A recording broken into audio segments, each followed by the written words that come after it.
For years, Sony fans have been talking about when the PS3 would get their Halo 3. Well, in 2007, Free Radicals showed the gaming world the horrible potential of wish fulfillment. All you Sony fanboys who wanted your own Halo, welcome to hell, gentlemen. That's what I thought until the day I broke away from Mantle. Their lies, their nectar. Haze tells the story of a new recruit to the Mantell organization, a corporate army whose soldiers have enhanced capabilities due to a drug called nectar. They're flown out to a small Spanish-speaking nation and told an evil man known as the Skin Coat is leading an ethnic cleansing movement.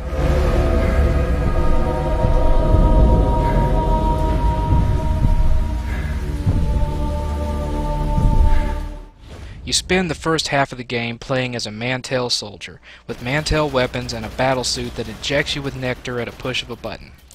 Doing so increases your speed, slows the rate of damage from oncoming fire, and surrounds all your enemies in a bright orange glow, making them easier to track and fire upon. Due to this, you are more or less invincible for the first half of the game. One of the downsides to using the nectar is that at random points in the game, you can get hit with an overdose of it, either from gas, or from one of the guys next to you having their pack shot open, or from getting hit with a nectar grenade. And this will cause you to go into an overdose mode where you don't have any control over the firing of your weapon. You can kind of steer yourself, but your weapon will go off on its own and just shoot whoever happens to be in front of you at the time. So you're liable to kill a bunch of your own teammates because of this, but no worries, you won't get blamed for it at all.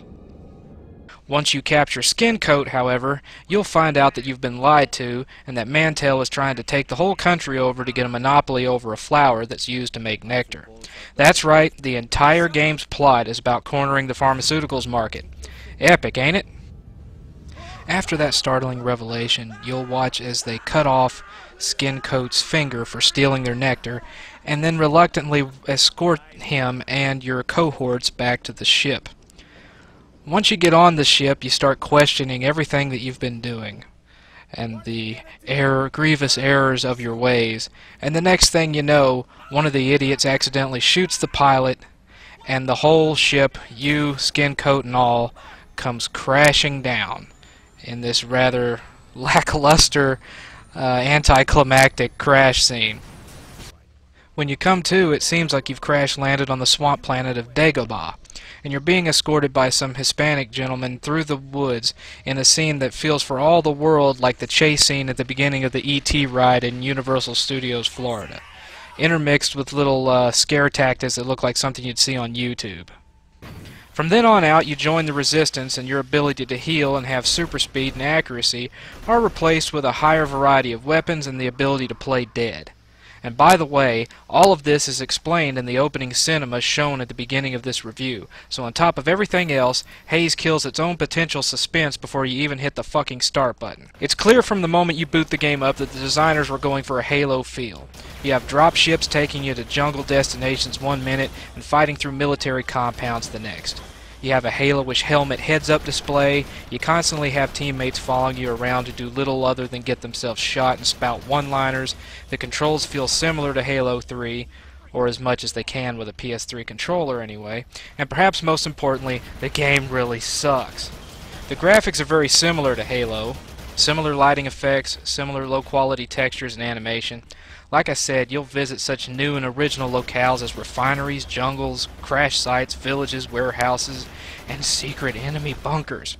As another nod to Halo, the game has several vehicle missions. As a Mantell soldier, you'll drive a rather familiar-looking Jeep vehicle, which handles terribly.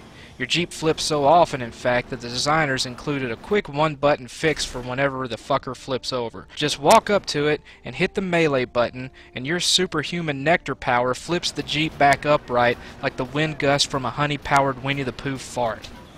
As a Resistance fighter, you'll get to play the most boring parts of Disney's Pure, zipping around the beach on a four-wheeler and doing an Ozzy Osbourne impersonation every time you hit a patch of wet fucking sand. The music is actually a step up from Halo. It has a full orchestral score, including some very nice and melodic flamenco guitar work, and almost has a kind of Uncharted feel to it. But the voice acting destroys all the goodwill that I had for the soundtrack. Every single member of Mantle talks like a college frat boy.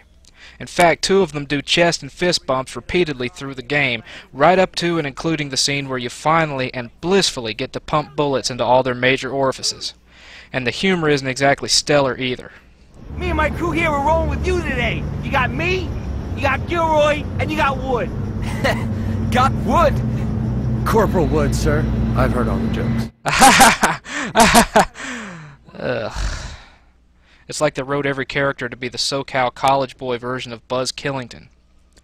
And then there's the online. First, I was surprised to see that the online for this game still had players in it.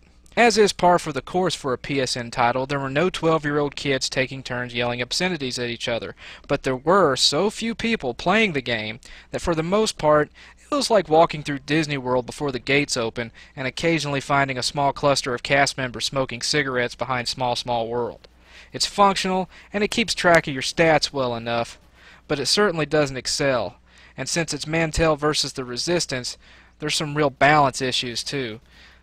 Plus, the Play Dead feature is rather useless, as you very quickly get used to just pumping bullets into anyone you see lying on the ground out of sheer principle.